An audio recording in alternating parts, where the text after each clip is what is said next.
자, 여러분, 우리의 삶은 언제나 오르막과 내리막을 오고 갑니다.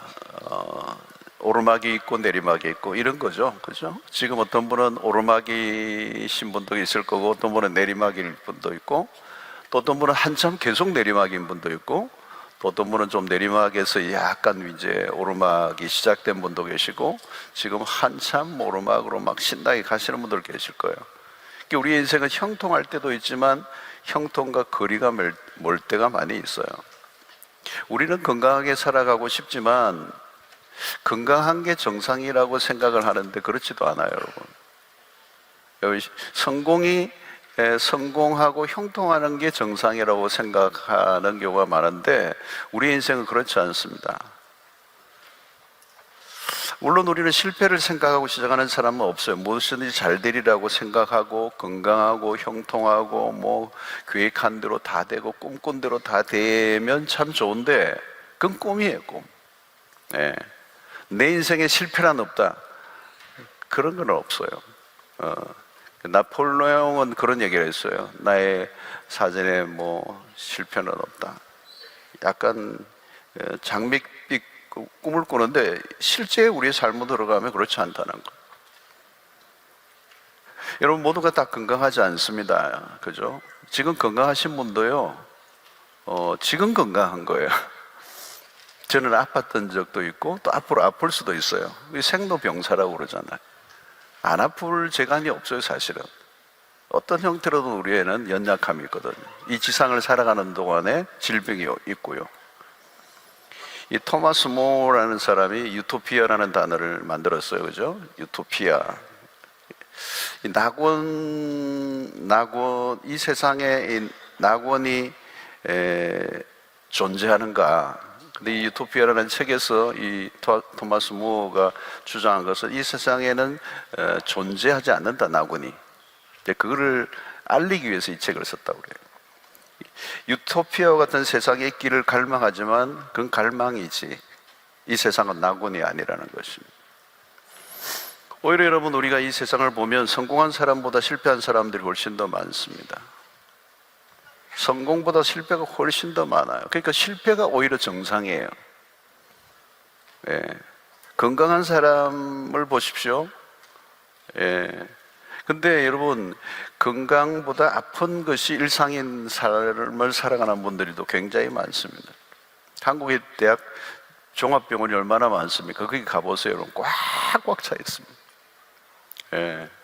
또 나이가 들어갈수록 여러분, 건강보다 건강하지 않을 때가 더 많습니다. 노화라는 게 있거든요. 그죠?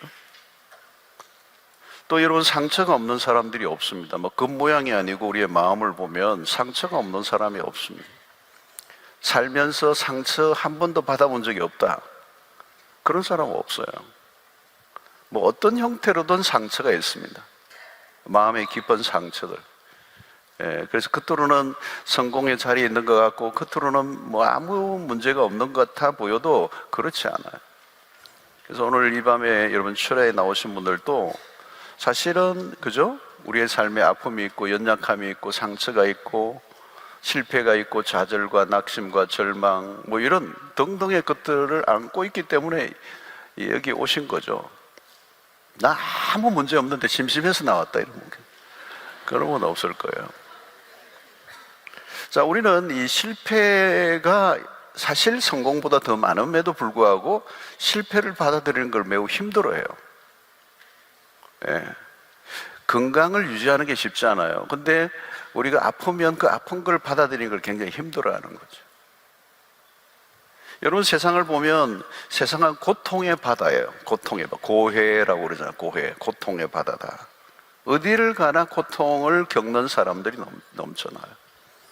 여러분, 사랑방이나 소그룹에 모여서 여러분 옛날에 아픈 얘기들, 내 인생에 참 차디찬 그런 경험을 했던 얘기를 한번 나누어 보라고 하면 밤새요. 다 밤을 새요. 저도 하라면 밤새요. 그 잔인했던 정말 힘들었던 그 순간들이 있거든요. 그게 내 기억의 창고에 있어요. 그게 이제 하나님의 은혜로 다 덮어지고 이제 다 지나갔기 때문에 그 고통이 있는 거거든요. 절망적인 것들, 끔찍한 사건 사고들 매일 일어나잖아요. 우리는 불완전한 존재, 우리 자체가 불완전한 존재고, 이 세상은 어떤 세상이에요? 타락한 세상이에요. 타락한 세상, 하나님의 저주를 받아서 아직 하나님의 나라를 갈망하는 이 세상 속에서는 늘 신음소리와 고통소리가, 고통의 그 삶이 끝이 없는 것입니다. 그래서 고통과 상관없이 살아가는 사람은 한 사람도 없습니다. 그래서 우리 인생의 가장 큰 주제가 있다면 이 고통, 고난, 그죠?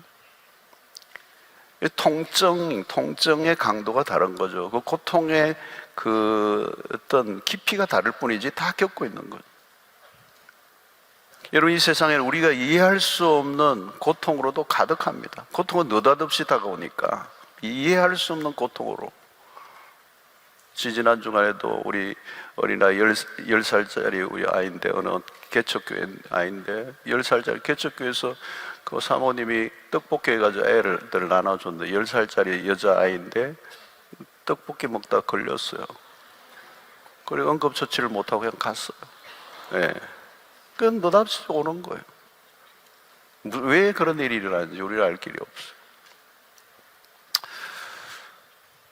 자, 이때 여러분, 사탄이 하는 일이 뭐냐면, 이 고통의 한가운데 있을 때 사탄이 하는 게 뭐냐면 참소예요, 참소.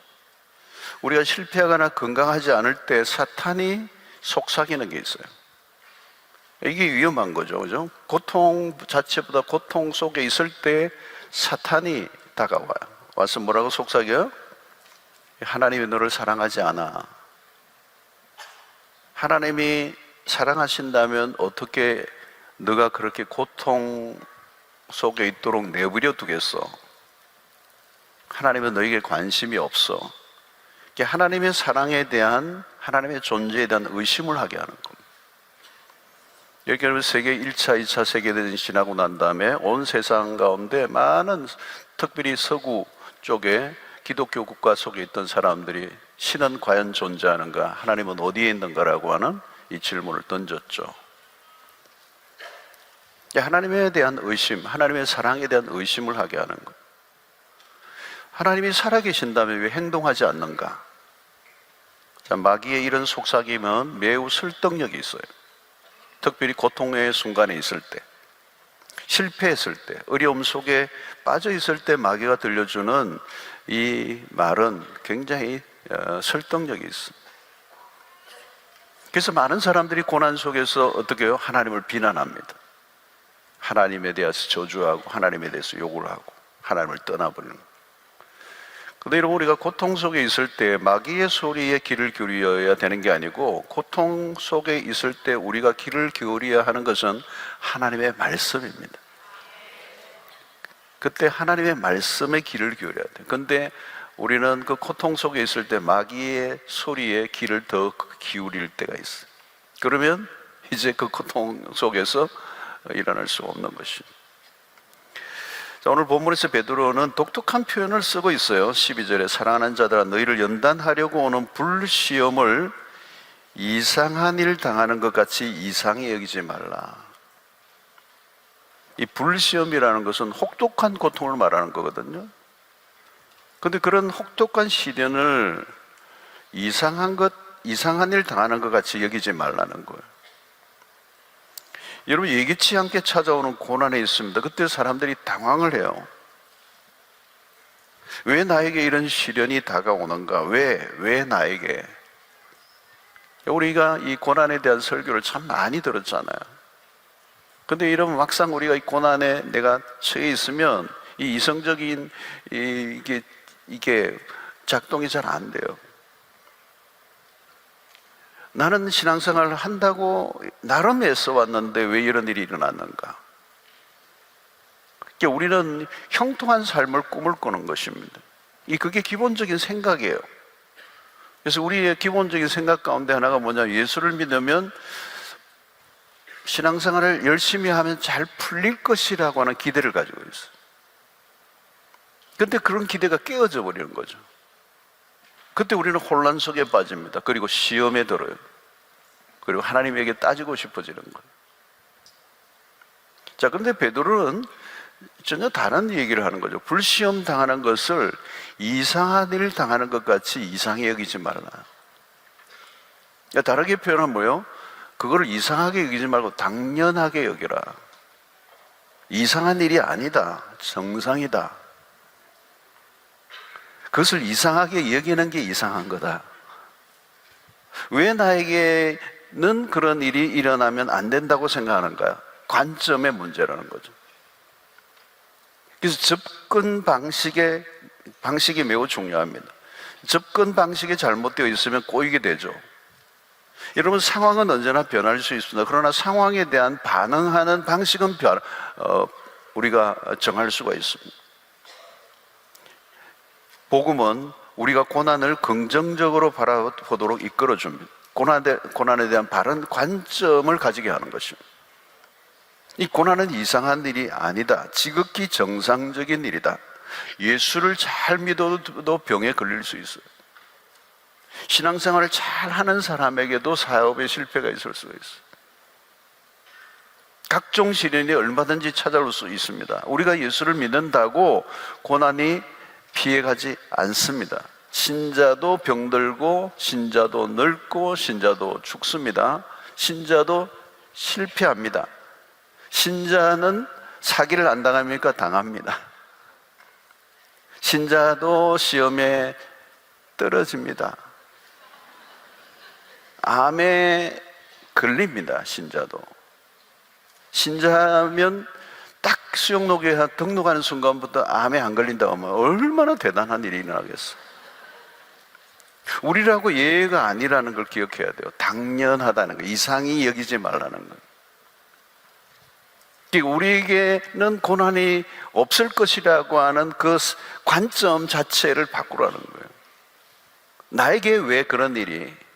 나는 예수를 잘 믿기 때문에, 내가 신앙생활을 열심히 하기 때문에 내 삶에는 형통만 있어야 한다는 그 생각을 바꾸라는 거예요. 그렇지 않다는 거예요.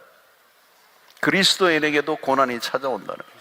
그리스도인에게도 내리막길이 있다는 거예요. 그리스도인에게도 인생에 남들이 보기에는 불행스러울 것 같은 일들이 일어난다는 거예요. 여러분, 고난을 대하는 방식, 관점, 이게 매우 중요합니다. 이상히 여기지 말라는 거예요, 여러분. 일어날 게 일어난 거. 왜 나에게는 일어나지 말아야 되느냐? 그런 일이 없다는 거. 자, 근데 베드로는 한 단계 더 나가요. 13절에. 오히려 너희가 그리스도의 고난에 참여하는 것으로 즐거워하라. 즐거워하래요. 고난에 참여하는 거. 그러니까 고난을 당할 때 즐거워하라는 거. 이는 그의 영광을 나타내실 때 너희로 즐거워하고 기뻐하게 하려 함이라.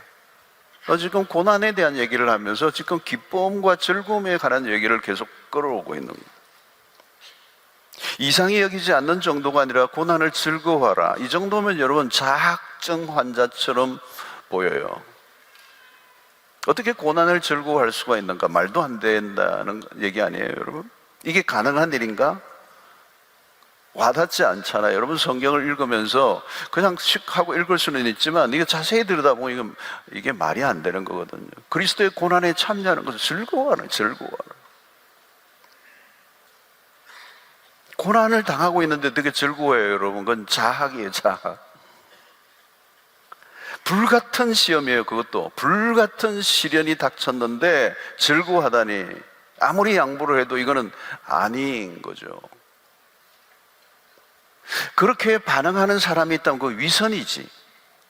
이게 가능한 일일까? 억지로 참을 수는 있지만, 시련을 참을 수는 있지만 즐거워하는 것은 말도 안 돼. 고난을 이상히 여기지 말라는 것까지는 내가 받아들일 수 있어. 그러나 고난을 즐거워하라는 말은 너무 심한 얘기야. 그래서 여러분, 여기에서 중요한 것은 뭘까요? 여러분, 13절을 다시 보면 오히려 너희가 그리스도의 고난에 참여하는 것으로 즐거워하라. 고난에 대한 태도를 말하는 거거든요. 여러분, 여기서 핵심은 뭐예요? 그리스도의 고난에 참여한다는 거예요. 그리스도의 고난에 참여한다. 그 말은 뭘까요, 여러분? 그리스도가 고난을 당하셨어요. 그리스도가 고난을 당하셨고 우리는 그 고난받은 그리스도를 따라가는 거예요. 이 그리스도의 고난에 참여한다는 것은 놀라운 일입니다. 우리의 삶은 예수를 믿는 순간부터 그리스도와 함께하는, 그리스도에 속하고 그리스도와 모든 것이 얽혀지게 되는, 그래서 그분이 당하신 고난을 우리도 당하고 그 고난으로 끝나는 게 아니라 그분이 누리실 영광과도 연결이 되어 있는 거거든요. 그러니까 그리스도의 고난은 그냥 고난이 아니에요. 그리스도께서 당하신 그 고난에 우리가 동참한다는 것은 그리스도가 장래에 누릴 영광과 한 팩이 되어 있는 거죠. 자, 그래서 여러분, 야고보는 야고보 1장 2절에 내 형제들아 너희가 여러 가지 시험을 당하거든 온전히 기쁘게 여기라. 여러분, 여기 보면 여러 가지 시험이에요. 여러 가지 시험을 만나거든. 이 말은 혹시 시험을 당하는 일이 있으면이 아니에요. 시험을 만나는 일이 있을 때 이상히 여기지 말고 온전히 기쁘게 여기라는 거예요. 고난은 선택이 아니라 필수라는 거예요. 면제를 받는 사람은 아무도 없다는 거예요. 여러 가지 시험을 만나거든. 여러분, 여기에서 여러 가지 시험을 당하거든. 이 말은 시험은 별별 시험이 다 일어날 수 있습니다. 우리가 살아가는 동안에 겪을 수 있는 모든 총망라, 온갖 종류의 시험, 네, 그걸 다 포함하는 얘기인 거죠. 그런데 어떻게 해요? 그 시험을 당하거든 온전히 기쁘게 여기라. 여러분, 여기 기쁨이라는 이 표현도 마찬가지예요. 여러분, 기쁨이라고 하는 것은 항상 우리 안에서 만들어지는 것은 아니에요. 하나님으로부터 오는 것입니다.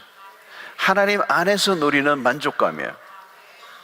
그러니까 이게 중요한 것은 온전히 기쁘게 여기라. 이 말은 기쁨이라고 하는 것은 감정의 영역입니다. 그렇다면 기쁨을 느껴야 됩니다. 그런데 여기는 뭐예요? 기쁘게 여기라고 했어요. 온전히 기쁘게, 기쁨을 느끼라가 아니요 기쁘게 여기라. 여러분, 고난을 겪고 있을 때 감정적으로 기뻐한다는 것은 어려운 일이에요. 이해가 안 되는 고통을 당할 때 어떻게 기뻐할 수가 있습니까? 그러니까 감정과 이성으로는 받아들이기 어려운 일들이 너무 많은 거예요. 저도 목회를 하면서 정말 이해할 수 없는 고통을 당한 성도를 만나면 뭐 어떻게 할 수가 없어요. 뭐 설명할 수도 없고 납득될 수도 없고 뭐 성경을 아무리 끌어와도 거기는 감정과 그런 이성이 그냥 멈추어 있어요. 우리나라 대형 사건들이 많이 있었잖아요. 거기 우리 교인들이 많다 보니까 대형 사고 나면요 가족들이 다 연루가 되더라고요. 그 당사자들을 가족을 만나면요 진짜 기가 막힌 얘기들이에요. 이때 중요한 것은 뭘까요? 상황 자체가 아니에요. 하나님의 관점에서 지금의 고난을 바라보고 계산해 보아야 된다는 거예요. 기쁘게 여기라고 하는 여기라는 말의 의미가 거기에 있는 거죠. 신자는 지금 겪고 있는 상황들의 의미를 찾아내야 되는 거죠. 인간적 관점으로만 보면 상황은 최악입니다. 내리막길입니다. 희망이 하나도 보이지 않습니다. 그런데 신자는 그런 상황에서 다른 것을 본다는 거죠. 고난으로 우리의 삶이 끝이 아니라는 걸 보는 것입니다. 그래서 베드로 사도가 오늘 13절에 한 말을 다시 봅니다. 오히려 너희가 그리스도의 고난에 참여하는 것으로 즐거워하라. 이는 그의 영광을 나타내실 때에 너희로 즐거워하고 기뻐하게 하려 함이라. 여기서 중요한 것을 놓치지 않아야 합니다. 너희가 그리스도의 고난에 참여하는 것으로. 이 그리스도의 고난에 참여함이 핵심입니다. 성도 여러분, 인간에게 찾아온 이 고난은 그 근원은 죄로 인해서. 그래서 창세기 3장 15절에 뱀이 여자의 후손의 발꿈치를 물었죠. 이게 인간에게 찾아온 고통입니다. 고통. 그러나 여자의 후손이 뱀의 머리를 밟아요. 이것을 로마서 16장 20절에 이렇게 얘기합니다. 평강의 하나님께서 속히 사탄을 너희 발 아래에서 상하게 하시리라. 우리 주 예수 그리스도가 은혜가 너희에게 있을지어다 그랬어요. 이제 우리는 고난을 당하신 그리스도와 연결되었습니다. 이전에는 사탄의 영향력 아래에 있었어요. 그러나 이제는 사탄을 이기신 그리스도의 영향력 아래에 있게 되었습니다. 그리스도가 십자가를 통하여 승리하심으로 새로운 역사가 시작이 됐어요. 이제 우리는 이전의 상태에서 벗어났습니다. 그럼에도 불구하고 아직은 사탄이 우리를 공격해요. 우리가 그리스도 안에 있는 것을 시기하고 미워하고 공격하고, 그래서 우리 안에 영적 전쟁이 매일 벌어지는 거죠. 사단은 여전히 우리를 공격하고 우리를 고통 가운데로 몰아넣으려고 몸부림을 치고 있어요. 여러분, 사단이 우리를 공격하는 우리를 고통에 몰아가는 그 세 가지 요소가 있어요. 그게 뭐예요? 이 세상과 육신과 마귀예요. 우리가 겪는 고난의 원인은 이 세 가지와 다 연결이 되어 있습니다. 지금 우리가 전투 중인데 우리에게 찾아오는 고난의 세 가지 루트, 세상과 육신과 사탄입니다. 우리는 이 세 가지 루트를 잘 보아야 돼요. 우리는 세상과 계속 싸우고 있습니다. 우리가 세상의 영향력 안으로 들어가면 반드시 고난이 찾아옵니다. 세상과 우리는 언제나 대척점에 있습니다. 우리가 세상을 따라 살지 않으면 사람들이 어떻게 우리를 미워하죠. 가정에서도 마찬가지예요. 불신 가족으로부터 미움을 당합니다. 우리는 이 세상이 목표가 아니에요. 다른 길로 가고자 하면 고난이 찾아오는 겁니다. 이 세상의 사람들의 삶의 방식과 다르게 살아가면 우리에겐 고통이 찾아오는 거예요. 불이익을 당하고 부당한 대우를 당하고 상처를 입게 되고 모욕과 미움을 당하게 되고, 그게 고통이에요.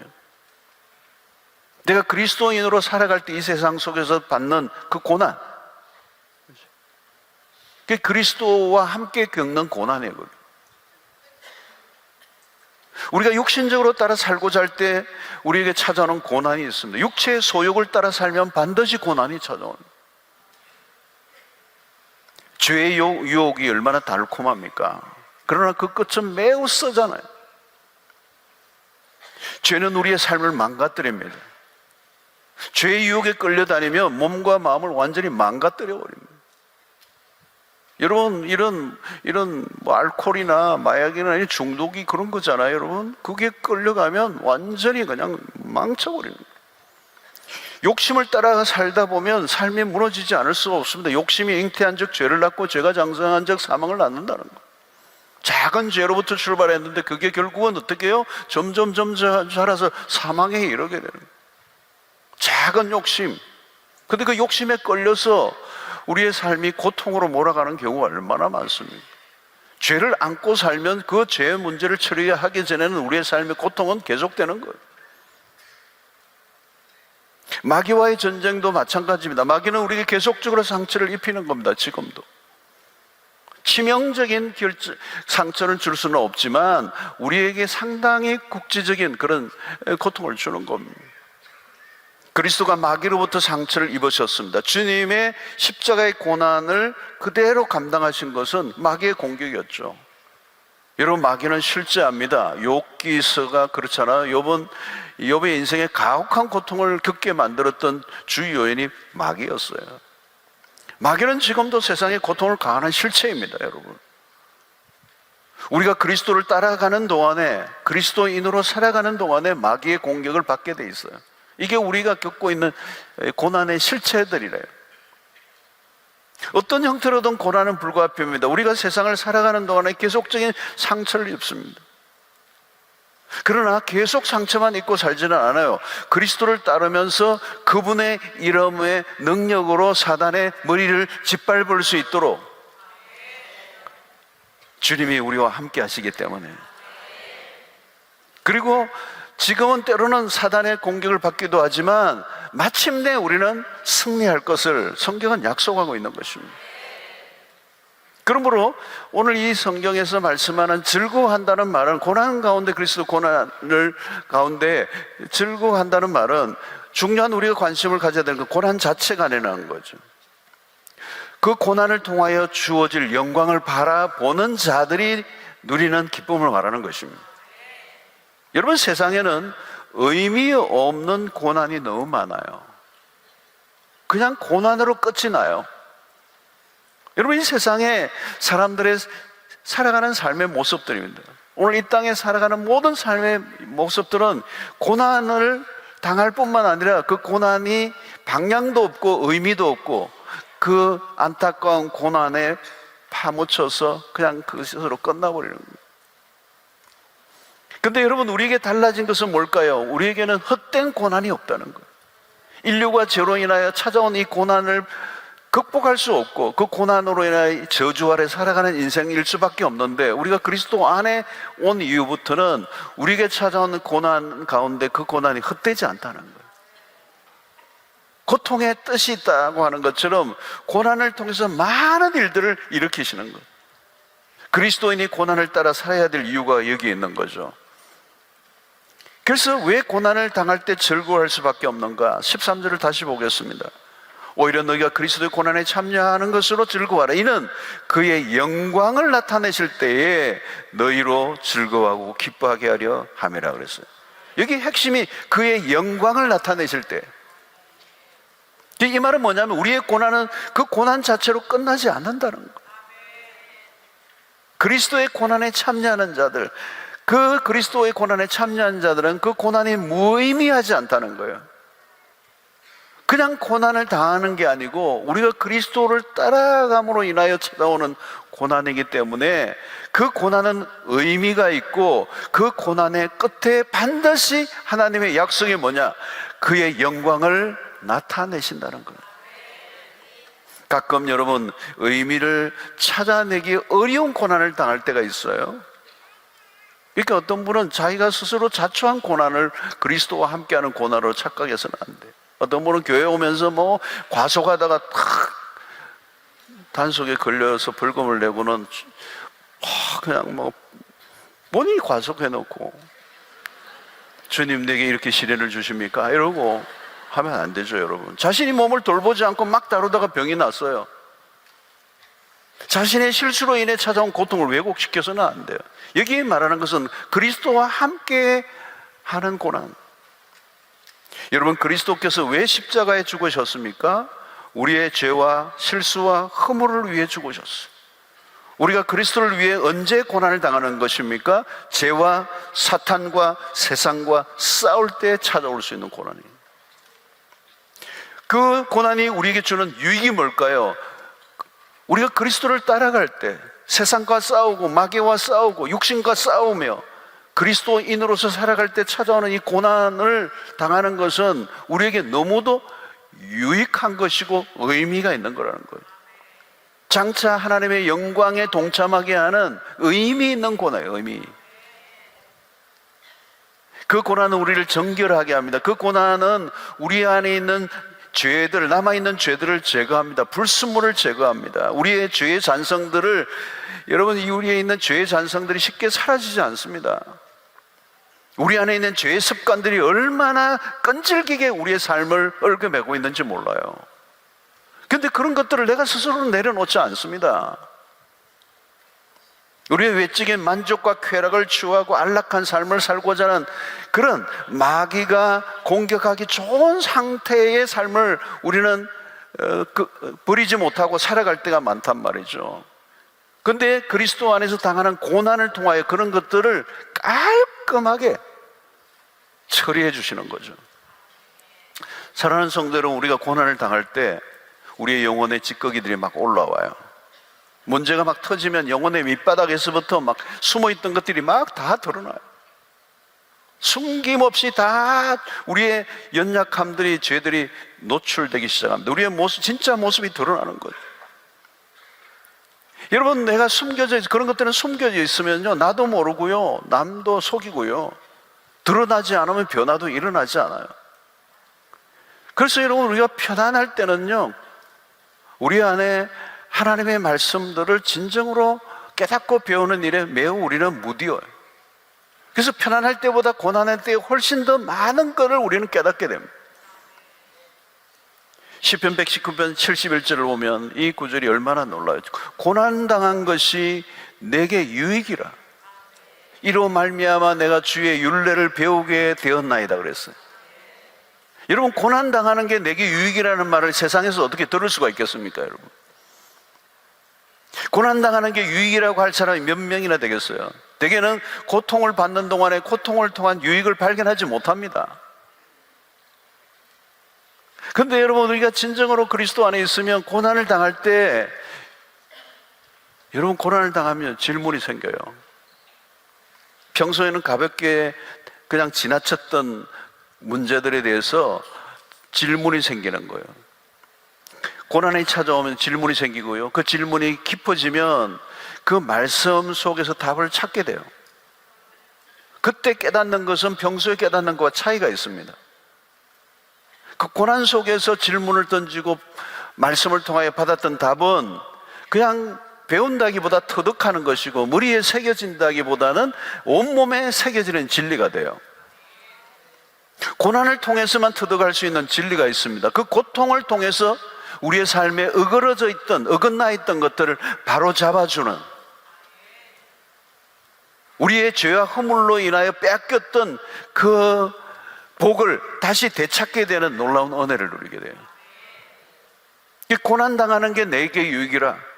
그 고난이 아니면 깨닫지 못하는 진리, 고난이 아니면 내가 도무지 내 안에 있던 그 허물과 연약함들이 드러나지 않았는데 그 고난을 통하여 드러나게 하시고 그 고난을 통하여 나의 연약한 부분을 하나님께서 깨닫게 하심으로 그 진리 안에 다시 내가 온전히 진리 안으로 돌아가는. 여러분, 요셉은 애굽으로 팔려가는 그 길이 내리막길이었잖아요. 여러분, 실패였어요. 인간적으로 보면 실패잖아요. 고통스러운 시간이 흘렀습니다. 그런 종살이를 하고 노예 생활하는데 얼마나 억울하고 얼마나 모든 게 불편했겠어요. 그 모든 것은 너무도 자기의 삶에 불편하고 힘든 고난의 길이었지만 그 모든 일들이 얼마나 그에게 유익했어요. 여러분, 번영과 성공보다 훨씬 더 유익한 상황은 고난의 때예요. 고난의 순간에 죄를 지을 순간들을 막아줘요. 악으로부터 우리를 지켜줘요. 고난 당하기 이전에는 내가 교만한 줄 몰랐어요. 자라는 우상을 섬기고 살았던데 그걸 몰라요. 근데 고난을 겪으면 이 자아가 얼마나 내가 강력하게 내 삶을 흔들어 놓고 있는 주범인지를 깨닫게 되고, 고난이 유익이에요, 여러분. 고난을 통해서 얻는 게 더, 그래서 고난을 통해서 우리는 하나님을 닮아가게 되는 거예요. 여러분, 우리가 그리스도인이 된 이후부터 찾아오는 고난은 우리를 온전하게 하시려는 하나님의 손길인 줄로 믿습니다. 우리를 고난을 통하여 온전하게 하시려고 하시는, 그 고난이 우리를 자라게 하고 고난이 우리의 인생의 최고의 스승이라는 거예요. 그리스도인들에게 찾아오는 고난은 하나님의 심판의 징표가 아닙니다. 하나님이 나를 징계는 하실 수 있지만 우리에 대한 심판의 징표는 아니에요. 어쩌면 고난은 하나님의 사랑의 표현이요, 우리에 대한 관심의 징표예요. 이 고난을 통하여 우리가 하나님의 작품이 만들어지게 하고, 고난을 통하여 우리의 삶이 하나님의 걸작품으로 빚어지는 완성품으로 만들어져 가는 일에 결정적인 역할을 하는 게 이 고난이라는 것입니다. 뿐만 아니라 여러분, 이 고난을 통하여 우리는 하나님에게 쓰임받는 일꾼들이 될 수가 있습니다. 히브리서 2장 18절을 보면 그가 시험을 받아 고난을 당하셨은즉 시험 받는 자들을 능히 도우실 수 있느니라 그랬어요.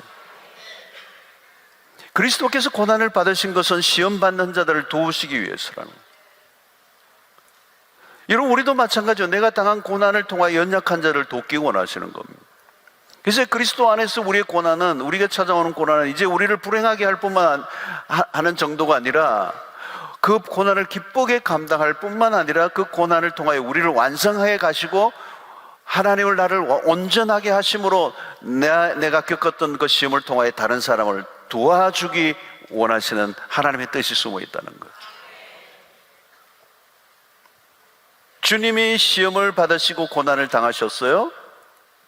하나님은 예수 그리스도는 세상의 고난에 의해 스스로 상처를 받으셨어요.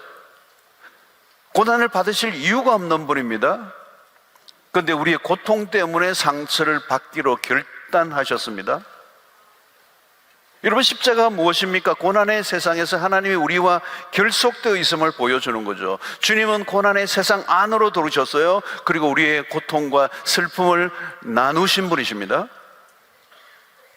하나님은 우리가 당한 고난을 사용하기를 원하십니다. 내가 겪은 이제 고난을 이제 다른 사람에게 귀중하게 쓰여지기를 원하는 거예요. 그게 하나님의 의도이십니다. 그러므로 우리가 그리스도인이 된 이후에 겪은 모든 경험들은 무의미한 게 아니에요. 모든 게 소중합니다. 하나님이 우리의 경험들을 소중히 다루시고 사용하기를 원하신다는 거예요. 여러분, 내가 실패했던 경험이 있습니까? 누구보다 아픈 상처를 가지고 있는 분이 있습니까? 여러분, 때로는 남들 앞에 수치를 당해본 적이 있습니까? 깊이 외로워 본 적이 있습니까? 암으로 투병해 본 적이 있습니까, 여러분? 여러분, 고난을 겪어본 분과 겪어보지 않은 사람은 달라요. 겪어본 사람만이 아는 경험이 있어요. 겪어보지 않으면 알 수가 없는 거거든요. 우리 요즘 아이들이 너무 풍족하니까, 그죠? 이 북한에는 사람들이 먹을 게 없어서 이렇게 그렇다고 그러니까 왜 밥을 먹는다 그러니까 라면 먹으면 되지 그런 얘기를 했다고 그러잖아요. 모르는 거예요, 우리는. 그죠? 북한의 현실을 모르는 거예요. 그들이 고통을 얼마나 겪는지 몰라요. 우리 앞에 세대들이 겪었던 그 고난에 대한 얘기를 들어도 우리는 몰라요. 안 겪어봤기 때문에 몰라요. 그죠? 6.25 전쟁이라는 것도 우리는 겪어보지 않을까 모르는 거예요. 전후 세대는 모르고 전전 세대는 그 참혹한 걸 아는 거예요. 그죠? 그 전쟁을 겪어본 세대와 아는 세대는 하늘과 땅 차이인 거죠. 그 앞에 피를 흘리며 죽는 사람들을 본 사람과 아는 사람은 얼마나 차이가 많겠어요, 여러분. 가난의 문제도 마찬가지예요. 여러분, 우리가 경험한 것들이 무엇이든지 하나님이 사용하시는 거예요. 우리가 당한 것이 때로는 당신은 불행해 보이는 것들이라도 그것을 복의 통로로 바꾸신다는 거예요. 여러분, 십자가가 그거잖아요. 십자가가 수치잖아요, 수치. 조롱이었어요. 그 밑에서 로마의 군병들이 옷을 나누기도 하고, 그죠? 제비 뽑기도 하고, 또 침을 뱉기도 하고, 사람들이 야유도 하고, 대낮에 벌거벗은 몸으로 그 높은 갈보리 언덕에 매달려 계시는 그것은 육체적인 고통을 넘어서 정신적 고통, 수치와 수모와 모욕과 조롱을 예수님이 겪으신 거잖아요. 그러니까 우리가 겪어야 할 그 고통의 가장 절정에 도달해 하신 경험이 바로 십자가예요. 가장 처참한 경험. 여러분, 가장 처참한 경험을 해보신 분이 계십니까? 주님이 그걸 경험하셨어요. 주님은 외로움이 무엇인지 아시고요, 주님은 배신이 뭔지를 아세요. 가장 가까운 사람의 배신이 얼마나 아픈 거예요, 여러분. 그래서 여러분, 십자가는 고통의 다면체입니다. 총체적인 고통이에요. 왜 하나님의 아들이 그 십자가를 그렇게 십자가의 고통을 인간이 겪을 수 있는 모든 정신적, 육체적 모든 고통을 총합한 그 고통은 우리의 인간이 어떤 사람이라도 자기의 고통의 가장 최극점에 갔다면 십자가를 생각하면 돼요. 그 십자가 그런 거란 말이에요. 왜 그리스도께서 그 십자가의 고통, 그죠? 인류가 만들어진 이후에 가장 긴 고통을 겪으며 죽을 수 있는 사형법을 개발한 게 십자가란 말이죠. 그래서 그 고통의 손과 발에 못이 박혀서 그 피가 점점 그래서 목이 마르다고 할 때는 완전히 피까지 다 바닥이 난 상태, 그때는 이제 심장에 쇼크가 오는 그야말로 상상할 수 없는 고통의 극점에 가 있는 상태입니다. 그러니까 여러분, 그분의 십자가의 그 고통은 온 인류의 보배가 된 거예요. 모든 고통 속에 살아가는 오늘 인류, 그 고통으로부터, 고통의 저주로부터 벗어날 길이 없는 온 인류에게, 고난의 속에 살아가고 있는 인류에게 그 고통으로부터 우리를 자유케 하시려고 하시는, 우리를 위로케 하시려고 하는, 우리에게 소망을 주시려고 하시는 강력한 메시지가 된 거예요. 그러니까 내가 외로울 때는 십자가에 가보시면 돼요. 주님이 당신보다 더 외로움을 겪으셨다는 거예요. 배신에 그냥 쓴맛이 설 때 십자가로 가보라는 거예요. 그분이 먼저 그 배신을 경험하신 분이에요. 내가 너의 배신을 안다. 여러분, 그 십자가를 경험하지 않으셨다면 주님이 우리에게 너 고통 내가 알거든 안 와닿아요. 여러분, 그렇잖아요. 암이라고 뭐 한 번도 평생 아파본 적이 없는 분이 또 암 환자에 가가지고 위로한다고 막 곧 나을 거예요. 열받게 하면 안 돼요, 여러분. 상처를 주는 거잖아요. 여러분, 욥의 고난을 욥의 가까운 친구들 다 떠나버리고 그래도 가까운 친구 3명이 남아가지고 한다는 게 뭐예요? 열받게 하잖아요. 고통 안에 너가 고통을 어떻게 알아요? 고통을 모르니까 그러는 거잖아요. 여러분들이 실패를 경험했다면 그 실패를, 어떤 실패를 했든 십자가를 가보세요. 그분의 실패보다 더 큰 실패가 있었는가? 그분의 절망보다 더 깊은 절망이 있는가?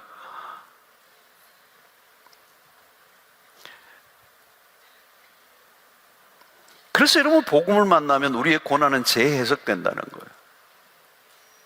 고난에 대해서 긍정적으로 우리의 삶의 관점을 가지게 하는 거예요. 그리고 그 고난을 통하여, 그 고난을 당하심으로 우리의 고난을 동정하시고 우리를 도우실 수 있는 분이 되신 것처럼, 오늘 우리가 그 그리스도를 통하여 우리의 고난의 문제를 극복하게 하시고 우리가 당한 그 고난을 통하여 또 다른 사람을 돌아보게 하시는 이 하나님의 뜻, 그 고난을 통하여 우리를 변화시키시고 우리의 모든 그 찌꺼기와 불순물들을 제거하시고 우리를 온전하게 하심으로 그리스도를 닮게 하셔서, 그 고난이 아니면 도무지 변화될 수 없는 우리를 변화시키셔서 우리의 변화를 통하여 또 다른 사람을, 그 고난 가운데 있는 사람을 일으키시려고 하시는 하나님의 이 오묘한 섭리를 우리는 깨달아야 하는 거예요. 그러니까 여러분, 고난이 우리를 먼저 변화시키셔요. 여러분, 성경 공부한다고 돼요? 많이 안 돼요. 진짜 변화는 고난이 변화시키는 거예요. 고난을 당하면요, 말씀이 콱콱 바뀌어요. 고난이 없을 때는요, 말씀을 들어도 그냥 다 지나가요. 가끔 걸리고. 근데 고난이 오면요, 말씀이요, 뼛속까지 파고 들어와요. 심장을 흔들어 놓아요. 그 말씀이 그냥 그렇게 크게 울려요. 그래서 고난을 통하여 내가 말씀을, 주의 율례를 배운다는 거예요. 그 시인의 그 고백은 그냥 하는 게 아니라, 고난에 있으니까 하나님의 말씀이 절절히 와닿는 거예요. 여러분, 오늘 철학도 마찬가지예요. 여러분, 고난이 있으니까 왔고, 고난의 말씀을 기다리니까 말씀이 들어오는 거고, 뭐 설교를 준비 잘해서 여러분들이 은혜 받는 게 아니에요. 내 마음이 고난으로 인하여 내가 다 망가지고, 내 자만심이 다 무너지고, 내 자랑이 다 무너지고, 내 힘으로는 살아갈 수 없다라고는 절절한 그 겸손함이 오면요, 그냥 뭐 무슨 말씀인지 은혜가 되는 거예요. 그러니까 여러분, 고난이 나를 변화시키고, 그러니까 하나님의 1차적인 목적은 고난을 통하여 우리를 그리스도의 고난에 동참하게 하고, 그 그리스도의 고난을 동참함으로 우리의 삶을 변화시키시고, 변화된 우리를 통하여 사람들, 오늘 고통 속에 살아가는 사람들을 변화시키는 일에 우리가 도구가 되게 하시는 거예요.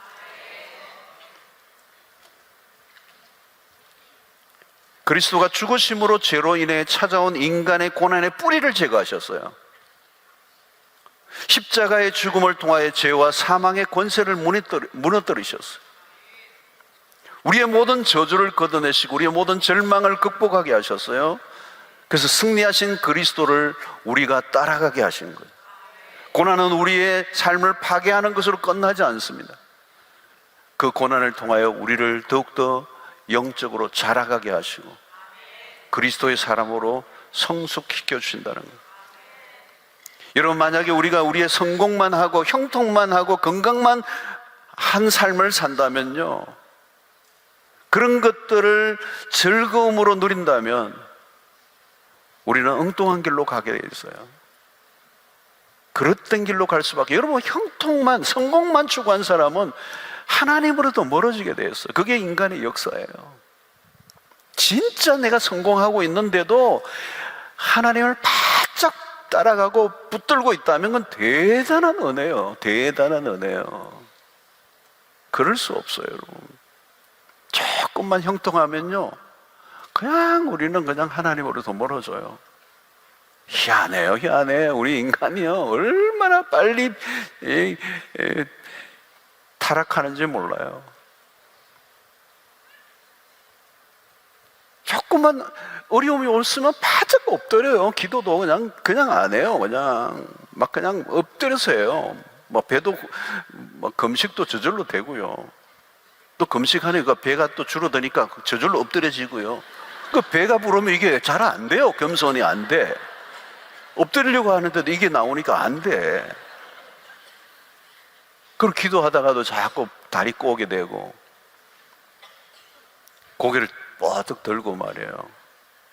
그 기도를 안 하는 거예요. 성공의 포도주를 마시는 동안에는 하나님으로서 멀어져요. 받아들이기 싫지만, 우리가 받아들이고 수긍하기 싫지만 우리에게는 고난이 필요하다는 거예요. 그런데 이 실패가 그리스도 안에서는 나쁜 경험이 결코 아니라는 거예요. 우리는 연약한 존재들이요, 연단이 필요해요. 고난을 통해서 교만이 깨져요. 특별히 교만이 깨져야 돼요. 헛된 망상을 깨뜨리시는. 죄는 하나님과 우리 사이를 멀어지게 합니다. 고난은 우리를 하나님에게로 가까이 바짝 끌어당겨요. 이건 엄청난 거. 부흥회 안 해도 돼요. 고난이 오면요, 바짝 하나님께. 그래서 하나님과 깊은 교감을 하게 되고, 고난을 통하여 우리의 영혼이 자라가게 되는 거예요. 어떻게 하면 그 즐거운 마음으로 그리스도의 고난을 따를 수 있는가? 우리가 주님과 함께 즐거워할 수 있어야 돼요. 우리가 단순히 고난을 견뎌내고 이겨내려고만 하는 것으로는 부족해요. 베드로는 먼저 고난을 응급한 후에 영광으로 넘어가요. 그러나 우리가 오직 고난을 겪고 난 뒤에야 기쁨을 얻게 된다고 말씀하는 게 아니에요. 오히려 확실한 기쁨을 통해 고난을 견뎌낼 힘을 얻는다는 거예요. 참된 기쁨은 모든 고난보다 앞서 존재해요. 그 기쁨은 모든 고난을 감싸고 있다는 거예요. 우리 주님은 온갖 고통이 있기 전에 온전한 기쁨을 소유하고 있었어요. 그 기쁨을 통하여 십자가의 고난을 이겨내셨다는 거예요. 히브리서 12장 2절을 보면 믿음의 주여 또 온전하게 하시는 이인 예수를 바라보자. 그는 그 앞에 있는 기쁨을 위하여 십자가를 참으사 부끄러움을 개의치 아니하시더니 하나님 보좌 우편에 앉으셨느니라. 주님은 우리가 고난을 견뎌내게 하십니다. 그냥 고난만 견뎌내게 하시는 분이 아니에요. 그리스도를 위해 즐겁고 기쁨으로 고난을 감수하게 하신다. 우리가 그리스도를 기뻐하고 즐거워할수록 그분과 함께 받는 고난을 기꺼이 지고 갈 수 있다는 거예요. 그래서 여러분, 우리가 그리스도의 고난에 동참하려고 하면 먼저 해야 될 것이 하나 있는데, 주님과 함께 풍성한 잔치를 누려야 돼요. 우리가 주님과 함께 일상을 살아가는 이 법을 터득해야 돼요. 일상에서 주님 안에서 기쁨을 누리는 삶을 살 수 있어야 된다는 거예요. 힘들고 어렵지만, 삶이 쉽지 않지만 일상 속에서 주님과 함께 주님 안에 거하는 삶을 살아가는 법. 기쁨은 주님 안에서 주는 거기 때문에, 우리 주님이 참 기쁨, 우리 주님만이 참 기쁨을 주시는 분이기 때문에 그 고난 속에 있지만 고난의 어둠 속에 밀어두고 이게 방치하시는 하나님이 아니시고, 당신의 기쁨에 우리를 초대하시고 내 기쁨이 너희 안에 있어 너희 기쁨을 충만하게 하려 함이라. 일상 속에 그 주님과 함께 기쁨을 누리고 살아가는 사람이 찾아오는 고난을 기쁨 가운데 이겨낼 수 있다는 거예요. 그러니까 여러분, 오늘 우리 일상 속에서 주님과 함께 거하는, 동행하는 삶이 중요합니다. 그 주님은 우리의 고통을 깊이 공감하시고 우리 연약함을 체휼하신 분이시고 우리 고통을 충분히 이해하시는 분이시고 긍휼히 여기시는 분입니다. 그분이 우리를 영광의 자리로까지 인도하신다는 거예요. 주님은 마지막 날에 홀로 영광을 누리시는 분이 아닙니다. 주님의 몸인 교회와 우리와 함께 영광을 누리도록 디자인해 놓으셨어요. 그러므로 우리가 고난의 직면에 있을 때 눈을 어디로 돌려야 하는가? 장래에 우리에게 주어질 영광입니다. 최종적으로의 초점은 뭐예요? 영광, 글로리예요. 로마서 8장 20절 22절을 보니까 피조물이 허무한데 굴복하는 것은 자기 뜻이 아니요 오직 굴복하게 하시는 이로 말미암음이라. 그 바라는 것은 피조물도 썩어짐의 종로로 난 데서 해방되어 하나님의 자녀들의 영광의 자유에 이르는 것이니라. 피조물이 다 이제까지 함께 탄식하며 함께 고통을 겪고 있는 것을 우리가 아느니라. 여러분, 지금은 온 세상이 고통하고 있습니다. 우주 만물이 탄식하고 신음하고 있습니다.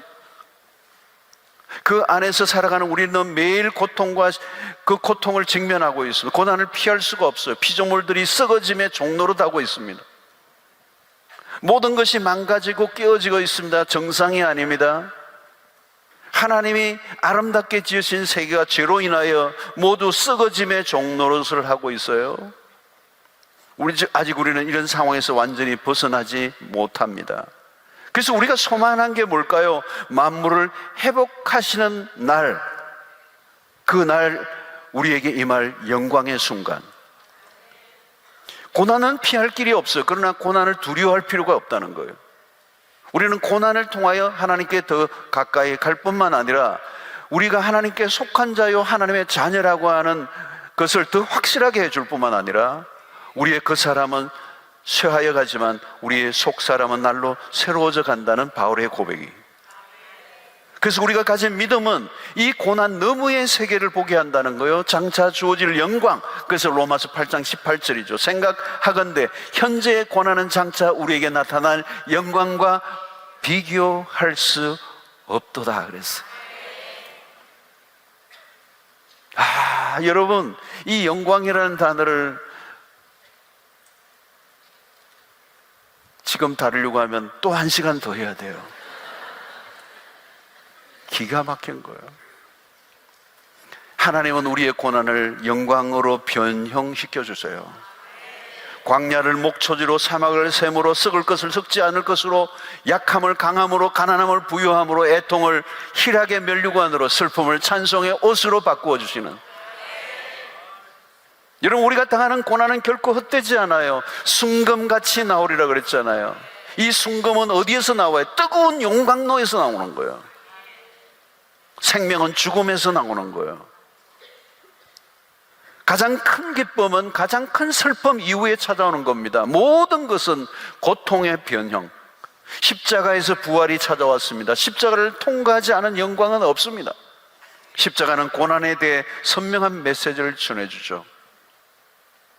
여러분, 사랑하는 성도 여러분, 이전에는 고난은 고난으로 끝이었어요.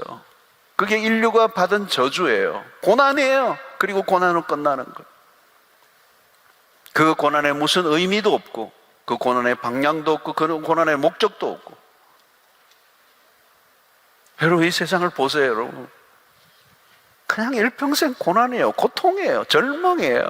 허무예요.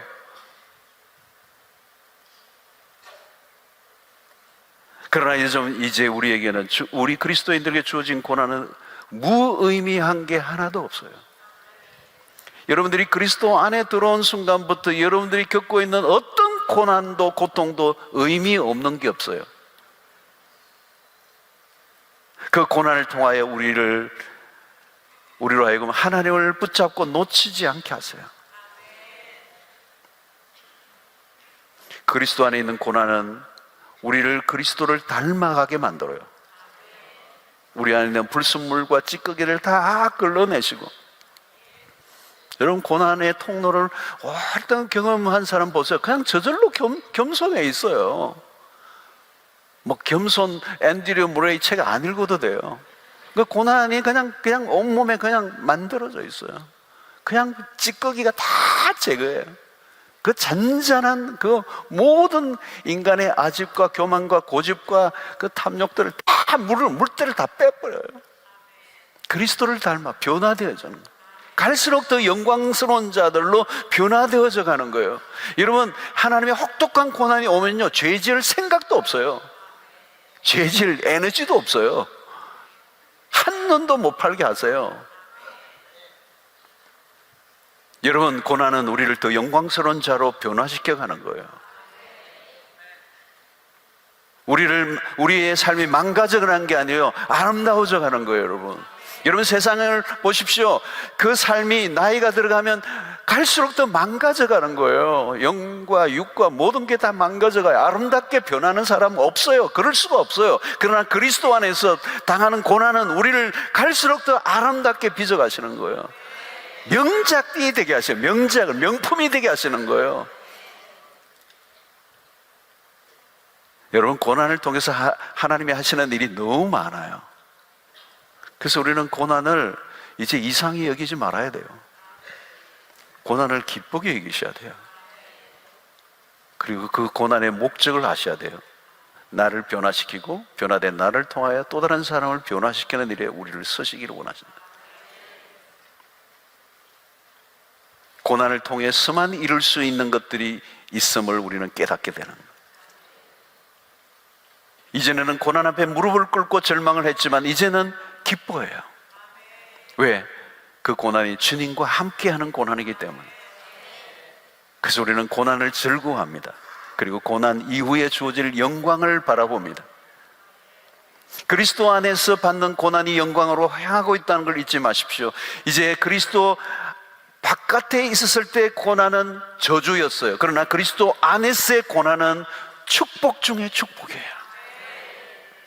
이제 그 영광으로 가는 과정에 필요한 것이 고난이었기 때문에 나에게 필요한 그 고난을 하나님께서 하나님의 은혜와 긍휼 속에서 우리를 고난의 세계 안에 있게 하시지만 그 고난이 끝이 아니고 그 고난이 실패가 아니고 저주가 아니고 그 고난을 통하여 승리의 삶으로 이끄시는 하나님의 뜻이 분명히 있음을 믿으시고 고난의 수혜자들이 되시고 고난으로 인하여 좌절하고 절망하고 낙심하고 또 시험에 들지 않으시고 고난을 넉넉히 이겨내시는, 그래서 그 고난을 통하여 하나님의 목적에 아름답게 쓰임받는 여러분들 되시기를 바라고 점점 더 영광스럽게 변화되는 그 고난이 아니면 결코 이룰 수 없는 위대한 하나님의 작품들로, 글작품들로 빚어지는, 그래서 하나님이 여러분들 너무도 아름답고 멋있게 그 명작품을 통해 일하실 하나님을 기대하고 쓰임받는 여러분들 되시기를 주의 이름으로 축원합니다.